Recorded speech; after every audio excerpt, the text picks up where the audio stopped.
What's up gamers, DreamcastGuy here, reviewing today a very unconventional project, a game that, honestly, I'm very confused about even after playing for hours and hours and hours. As many of you know, Amazon is now the biggest company on the planet. In fact, their CEO is currently on track to become the first trillionaire. Well, having that much money, it seems to make you want to try and experiment. And clearly, that is what this game is supposed to be, is an experiment. What you're looking at is the first major title being developed by Amazon Studios. And quite frankly, it's pretty apparent that this was supposed to be the biggest thing in online gaming. But it just has one major problem.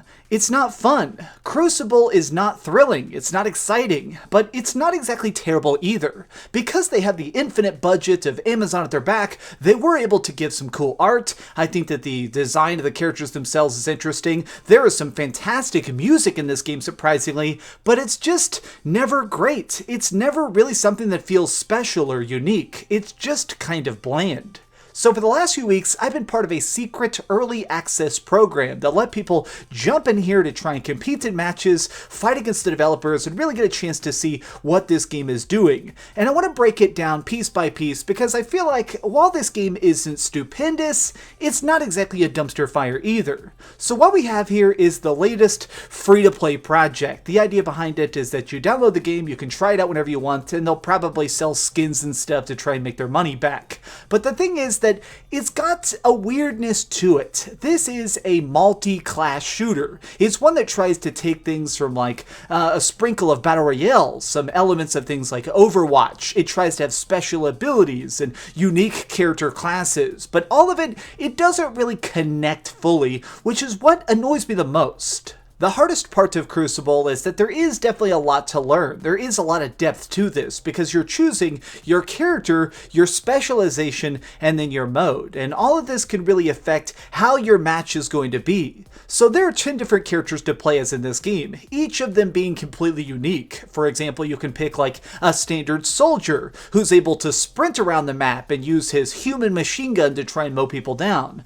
Or if you want to try and be more of a support role, somebody who can help out their friends in the battlefield, you could choose somebody like Bug. This is a tiny helper robot who's able to fly around the map, and of course he can do weird things like heal his friends or drop these little seedly plants that grow into tiny laser cannons. Or my personal favorite is actually this lady. She's an alien sniper who has a magic staff and a grapple hook to get around the map, and if you actually aim down the sights and shoot at targets more carefully, it does some massive damage. You really need to try and experiment with all 10 of the players though, because they all are just so wildly different from their play style to their special abilities. This is really one of those games where you need to try and test every single hero, not just to try and experiment and to learn, but also to try and figure out the strengths and weaknesses of all the different hero classes, because some of them are wildly different. Like this guy here, this is a melee class that's able to try and tactically boost himself within range and grab people and chop them to bits. And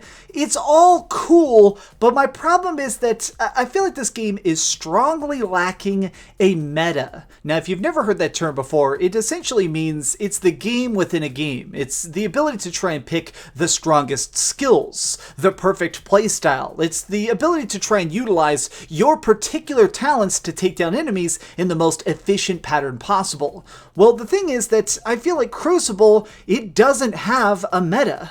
And I've never played a game like this before, but because every single person has such an extremely wide range of attacks and specials, nothing ever really seems to come together. Some heroes are just so strong that they can steamroll around the map, practically one-shotting people, and then others are so weak that when I was playing with the developers, sometimes they would just say, hey DreamcastGuy, maybe don't pick that guy, he's not as strong, he's pretty easy to die with. This game, it just doesn't have that balance. It doesn't have that ebb and flow. In my opinion, one of the most interesting aspects of a lot of these games right now, especially in the influx of interesting shooters we've had, is trying to learn your own particular play style, practicing, experimenting, getting a chance to find your way to be good, and then finding out what you think is good to be as. And this game, I guess it just doesn't have that for me. But there is something about this that's extra important, the underlying layer, which is the leveling system.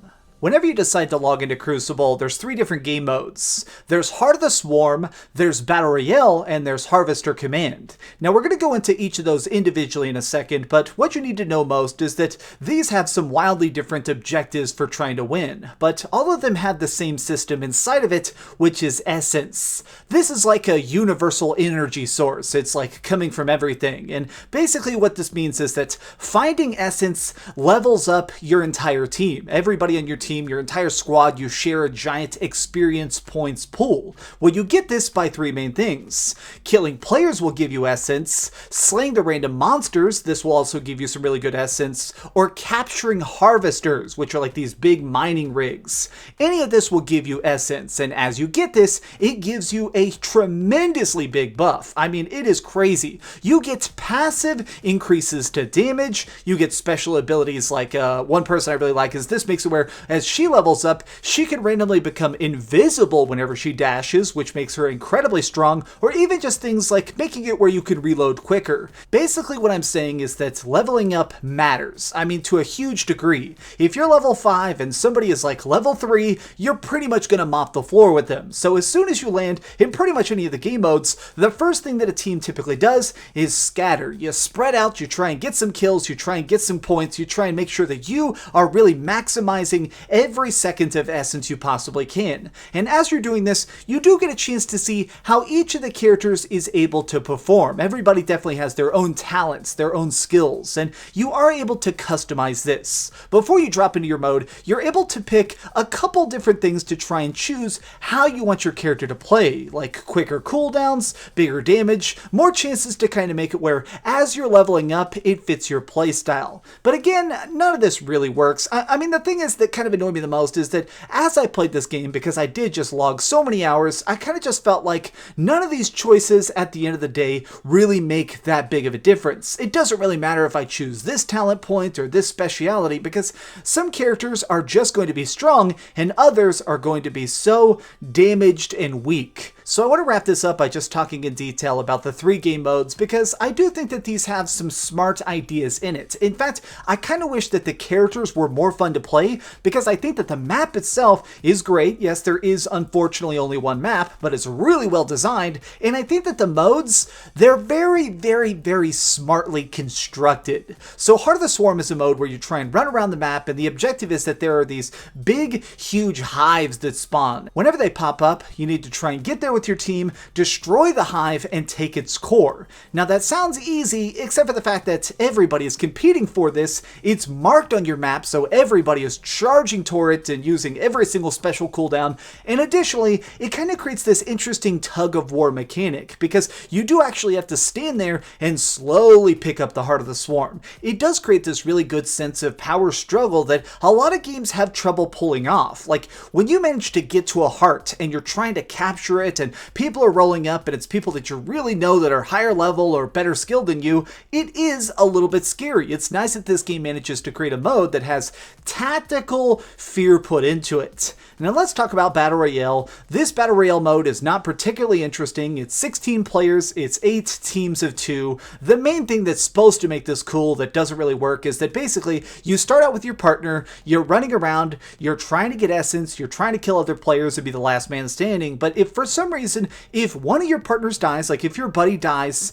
if you run into an enemy whose partner has died as well, you can offer them alliance. So it basically makes it where you can try and like get extra partners and still win the game. Okay, that's kind of cool, but not exactly thrilling, and we've just seen so many bigger and better Battle Royales. Now the final mode to talk about here is Harvester Command. The idea behind this is that, you know how earlier we mentioned harvesters, having these makes it where you get a ton of essence and essentially get power leveled. Well, this is a secondary part of that. In this game mode, basically, by having harvesters, you score points. There's 5 on the map, and by holding more, of course you win faster. But it also makes this interesting extra scaling, a dramatic sense of scaling where you constantly want to try and capture points so you're leveling up, but you're also trying to make it where you can win. It makes it where there's this nice sense of extreme growth. While you're playing this mode, you constantly just feel yourself exponentially getting stronger. You get a chance to try and take down people, and it makes it one of those games where when you win in this, you feel like you earned that win. You feel like you and your buddies managed to just outplay your enemies so completely.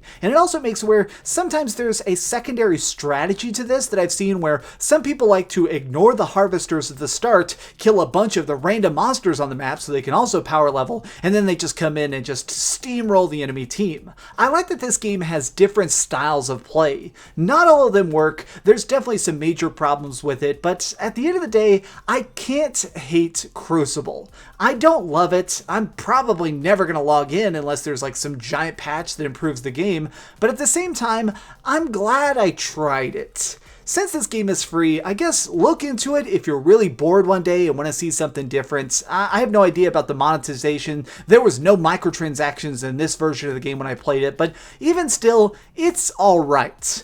Okay, so we've heard some good and we've heard some bad, but let's go over the ratings board and put a big number on it. I am giving Crucible a 6 out of 10. I want to end this video with a giant special thanks to Amazon because it's really nice of them to let me in this early access program, and even though I didn't exactly love the game, it shows that they had a lot of guts to let people see this game before it came out. And also, it was a really unique experience to get a chance to fight against the developers. I mean, at times, I was getting to kill the people who were playing the characters that they themselves designed. It was kind of fun, and I'm glad I got a chance to do this, even if I'm probably never coming back to this game. Thanks so much for watching, gamers. If you enjoyed this video, please give it a thumbs up, share with your friends, and subscribe if you haven't already. But do me the biggest favor of all and keep dreaming.